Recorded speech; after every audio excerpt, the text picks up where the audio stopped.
All right, so this chapter marks one of the most tragic turning points in Israel history. One bad decision destroys the unity Solomon built and divides the nation into two kingdoms, Israel north and Judah south. Rehoboam, Solomon's son, inherits the throne, but not his father's wisdom, okay? So the first part of this chapter covers Israel gathers to make Rehoboam king. Rehoboam goes to Shechem, where all Israel gathers to crown him. But they come with a request. Your father put a heavy yoke on us, lighten the harsh labor and heavy taxes, and we will serve you. Solomon's massive building projects had required forced labor and heavy burdens. Rehoboam says, come back to me in 3 days. The new king has a chance to win the people's loyalty or lose them forever, okay? The second part of the chapter covers the wise advice of the elders. Rehoboam consults the elders who served Solomon. They give excellent advice. If you are kind to this people and please them, they will be your servants forever.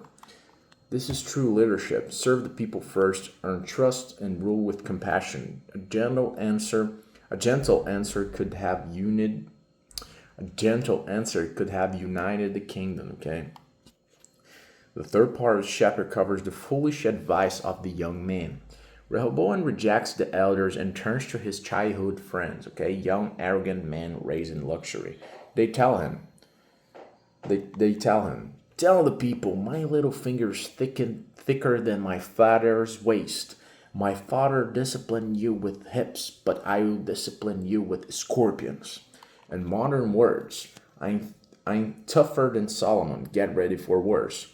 Pride blinds him. Instead of being a servant king, he wants to prove he's powerful. The fourth part of the chapter covers Rehoboam's harsh answer splits the nation. On the third day, the people return. Rehoboam chooses the foolish advice and speaks harshly. Israel's response is immediate. To your tents, Israel! Look after your own house, David. 10 tribes rebel and make Jeroboam king over the north, okay? Only Judah and Benjamin remain loyal to the house of David. One reckless sentence destroys a kingdom that took centuries to build. So the fifth part of the chapter covers Rehoboam tries to force control but fails, okay? Rehoboam sends his official Adoniram to enforce labor. Israel stones him to death.